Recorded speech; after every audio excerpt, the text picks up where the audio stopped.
Welcome back to Grassroots Media. Welcome back to this week's edition of the Stephen Gregg Show, where we cover everything on the hardwood with the South Greene Lady Rebels basketball team. As always, I'm joined here with Lady Rebels head coach Stephen Gregg. Coach, how we doing this evening? Doing good, you? Back again. December already. Doesn't feel like we've been a month into the season so far. Picked up a few good wins this past week since the last time we've talked. Played another good opponent in Dobyns-Bennett that ended up resulting in a loss too. Take me through those three games. We'll start off in order with Dobyns-Bennett and then take me through the two wins against North Greene and Johnson County. All right. Last Friday, we go DB. We knew they were an experienced team. I think they got 7 seniors. Have a lot of high expectations this year. And we played with them for a half. It was an up and down game.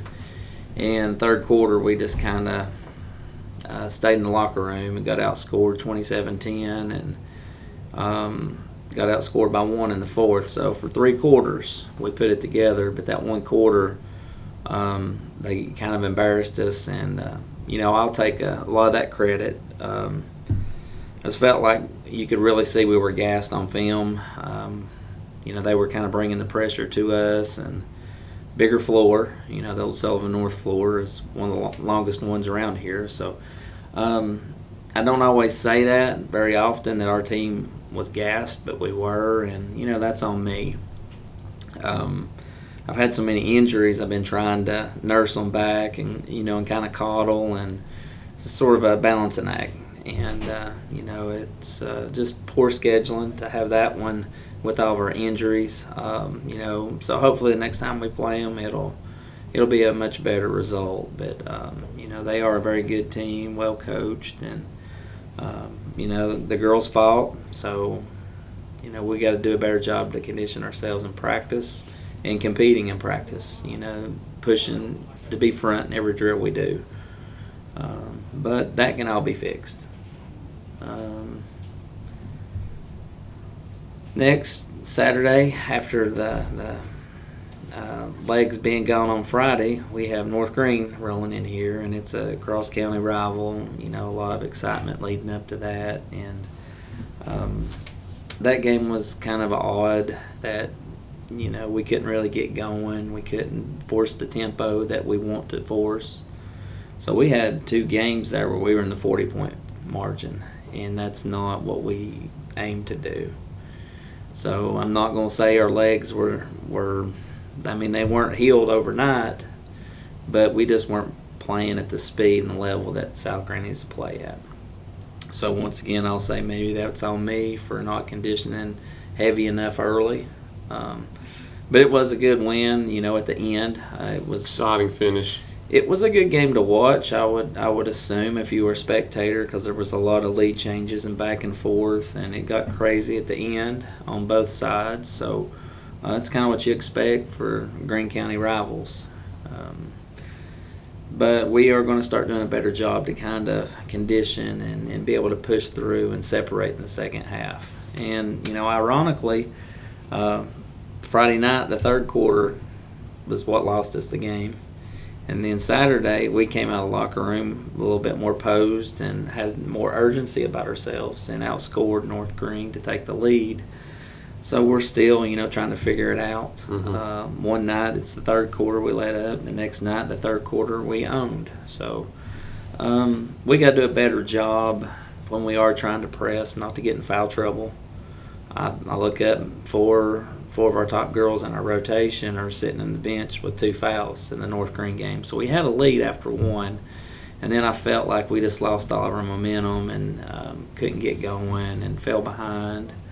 But a lot of that can be fixed with some technique on the defensive side of the ball, and maybe not so much top-heavy, leaning in on people, and maybe give an arm or two, and then just once they commit to playing defense and the dribble occurs, then we start dogging them. But just silly stuff right now that can't be fixed. It can be fixed in a couple practices. So it was an exciting finish. I don't know how many lead changes there were. You all covered that game. But we had the ball for 1 shot, and we got it in the senior's hand. And Haley Brooks, she ripped and blew by the defenders and attacked the zone and made a strong finish at the bucket. And then you got the game with Johnson County also. We've mentioned it before too. It's always good to start out 1-0. You got that one at home too, and you got out to a good head start. You, Chuckey Oak, and West Greene, I think all three of the county teams earned wins last night in the first district night of the season. How special was it to get that win over Johnson County for you all? Yeah, we had told the girls everything that we'd done to this point, whatever our record was, didn't really matter. We'd done the legwork, we'd played some good teams, played a lot of basketball on this front end. So, but it all mattered last night because that's when you dig into district play. And, we invited the style of play that Johnson County wanted to bring, and it kind of favored us. We were pressing them, and they were pressing us, so it got up and down real fast in a hurry. I think we had 21 3-point attempts in the first half, so we were shooting it in transition. We were letting it go early, and we had some pretty good individual performances. But a team effort, everybody scored. All 9 players scored. I think we had 53 at half, and we kind of worked some half-court pressure after that. But Johnson County was hanging right with us. I think they hit their first 4 or 5 3-pointers, and we couldn't really pull away. We get up 8, 9, 10 points, and the next thing I know, it's a 5-point game. Yeah. But they're a young team. They're going to get better. The coach there is wanting to implement a fast style-paced game. And I think their veteran point guard wasn't there, so it may be a little bit more faster paced next time we play them. So they were having to do that with their coach's daughter, number 3, McLean. She was the point guard last night. But definitely was more fun to coach. It was probably more entertaining for us getting up and down. But individuals, Ava Clark had the best game or best half she's ever had. She had 19 at the break. I think she had a double-double on the night. I think she had 19 and 8 after 2 quarters. Ended up having 4 girls in double digits. So, we were sharing the ball, moving the ball really quick up the floor last night. So I think that game was good, not just to get a conference win out of the way, but to bolster some confidence that the girls had. Maybe, by us harping on having to play faster and harder and elevate that score more, we essentially scored as much in one game as we did the 2 prior games.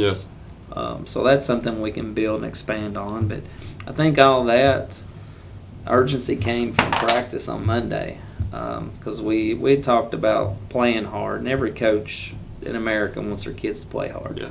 So we give examples. I roll the ball out and I say, "What are you going to do?" They say, "We're going to jump on it." I said, "Well, that's a prime example of playing hard. That's what every coach wants you to do." I said, "But what's the difference between that and competing?" And they kind of looked at me, and I said, "Well, when I'm going to jump in that pile, I'm bringing the ball with me." And then I gave another example. I said, "Shot goes up. We box out. That's competing. To compete is to get the rebound. Is to not let you box me out just because you got inside position. Find a way to go get the carom every time." That's a true definition of competing versus playing hard. And when they understand that, we're going to get even better. And we put them in a couple dog drills Monday where they were competing and they were getting excited and challenging each other. And that's what it's going to take because there's a lot of good teams that's left on our schedule. And we're going to be challenged. Hopefully we'll be ready for a postseason push, but they got to learn now what it takes to challenge every possession, no matter what the score is. They got to build that instinct. I wanted to learn about Johnson County a little bit more too, because we had mentioned that they have a new head coach now, and sometimes with a new head coach you switch things around a little bit. A new style of offense, a new style of defense, a new play style. What was different in this game with Johnson County from the previous years? You had played them with a different leadership. Well, I thought it would change a little bit, but they're still wanting to try to play fast. Somebody told me they like to get in the half court and work on some sets, but we kind of handcuffed them in that by running some half court traps. So we were speeding them up into some shots. So it wasn't really their style of play. Yeah, I think that we forced them into a lot of bad shots, which led into transition, and we had a lot of rim runs. Like for whatever purpose, I don't know if it's the weekends behind us and we got some legs now, but we were beating them down the floor and looking good in the transition lanes. But until I break down another film or two to see how they play other people, it's still yet to determine. Their starting point guard wasn't there, and they were still trying to slice through our press and get shots up like there was a shot clock. So, but we definitely invited that style of play, because that's how we base our foundation. Is we want to get down the floor and wear people out, and hopefully get some more kids opportunities to play. And everybody got in the scorebook. So it was a good night last night. It's been an exciting last two games for you guys, because the North Greene game, of course, ended with Haley Brooks' buzzer beater, and then you have a game over Johnson County where you enter the district season with a win. But like you mentioned, when you get everybody in the scorebook, that's another great night, and it's in and of itself, because everybody leaves the gym happy, because everybody not only gets the win, but they get to score too, and of course everybody's happy when they get to score. Yeah, and I think we had 4 in double digits. Ava's great night. She had a double-double. Emma had 15. Haley Brooks, Riley had 13 each. And I'm sure we had a couple around the 8 mark, 9 mark. Ari and Courtney right there were close to hitting double digits. So we've got the capability, if we will just have more urgency and want to push the ball. Mm-hmm. Breaking down film on Monday, along with the dog practices, it was really beneficial for them to see, why are we taking the extra dribbles? The more dribbles we take to get down the floor, the longer it is for us to get in our offense, and it's easier for them to set up their zone or whatever defense they want to employ against us. So learning how to play at that pace and us actually teaching it is two different things. Everybody can say they want to play fast, but what does it take to play fast? Yeah. And I think the biggest thing from the DB loss was, the mindset change. I told them, you got to do things today that others won't, so tomorrow you can do what others can't. And set yourself apart. Start today. Whatever practice time we have left, be the best every day. And then the results will show. You'll reap what you sow. And once I feel like we get a little bit more healthy, we're going to amp up more running and practice. With that game winner too against North Greene, it seemed like that boosted the confidence going into that Johnson County game, getting everybody in the scorebook and getting such a high point total at the end of the night. Also, you've got one more district game coming up this week. It's an all-district week for South Greene, as you get Johnson County on Tuesday night and then Hampton on Friday night. Before we get into that too much, though, we need to go ahead and get a break in. So we'll be right back after these messages on Grassroots Media. Pizza, pancakes, or donuts, the Davy Crockett Travel Center in Baileyton has the cure for all your cravings. While you're there, shop our general store for souvenirs, gifts, and cellular accessories. In a hurry, grab a cold drink and a hot dog to go. Check us out on Facebook and come to Baileyton. At Corner Pond, the friendly and knowledgeable staff has the experience necessary to help you out regardless the need. Have an item of value you'd like to pawn or sell? Corner Pond can help. They pawn numerous items of value, including firearms, tools, ammunition, silver, coins, and much more. When you walk through their doors, you'll find well-stocked shelves full of electronics, gaming systems, fishing and hunting equipment, car audio and accessories. And don't forget about the room full of guitars and basses and amplifiers, or their outside lawn and garden equipment. Corner Pond is a case knife dealer and carries numerous used knives as well. Stop by and let the friendly staff at Corner Pond help you today at 432 East Bernard Avenue, Greeneville, Tennessee. Welcome back to Grassroots Media. Welcome back to this week's edition of the Stephen Gregg Show, where we cover everything on the hardwood with the South Greene Lady Rebels basketball team. As always, I'm joined here with head coach Stephen Gregg. So we talked about it a little bit on the latter half. You've got Hampton coming up for your second district game this week and the second one of the season. Very good basketball team. They were a Final Four state tournament team in Class 1A last year. They ran through that 1A conference and went undefeated through the regular season, district, and regional tournaments. They've moved up to 2A now. They got their first taste of competition against Chucky Doak on Tuesday night and came away with a win. What do you expect when you go to play them Friday night? Dogfight. Always pressure. Yeah, Bulldogs coming in. It'll be a dogfight. Last year, we had them on the schedule. We play them every year, but last year we went up there early, and it was a close game, like always, and they won it in the last 2 minutes. And then the second time when they came here, we came out and had the upper hand and lost it in the waning minutes. So we lost 2 really close ones last year, and they graduated a couple pieces. They've replaced some of those pieces, so I expect them to be just as fundamentally sound. Dwayne, new coach, he does a good job. I've seen him at the middle school program, so he's doing a lot of things that the boys are running to. You know, he's kind of a Ned protege, so he's going to have them playing hard. And what I can tell on film, he's kind of doing some of the things that they do. So they're kind of big, they're quick, they got some experience, and you can't take away what they did last year, you know, making a state tournament push. So confidence will be there. The athletic ability's there. And they got a new coach. They're going to be playing hard. We just got to go into film today and try to break away some things from film that we can maybe try to slow them down with. But they're going to try to play at our pace from what I can tell. 2 of the films I've gathered are very similar, working on a third film, and they want to play fast just like us. So I'm kind of excited to see how this one will turn out. I asked you the question in the latter half with Johnson County, was it kind of a new system they were running, a new play style? But with Hampton, I don't think you're really going to see too much of a new play style. It's probably a lot of what you've seen in the past too, because the defense is still there. They're still going to pressure you, and offense, I assume, is going to be the same way too. Yeah, they've got some good sets. You know, I'm kind of trying to decide what they're doing, how many sets we need to cover in practice today and practice tomorrow, and just kind of plan our strategy of what we want to cover and not overload them, because sometimes you can get too preoccupied with your opponent, and I don't want to do that. You know, we got to kind of remind our girls we're going in the right direction now. So let's put it in perspective. Why are we playing at this pace now? And let's continue to stay at this pace. But they're going to get after you in waves. They're going to press. They're going to man you up. You know, they got to get into detail and find out, you know, are they going to switch screens? Are they going to blow them up? How are they guarding the inbounds?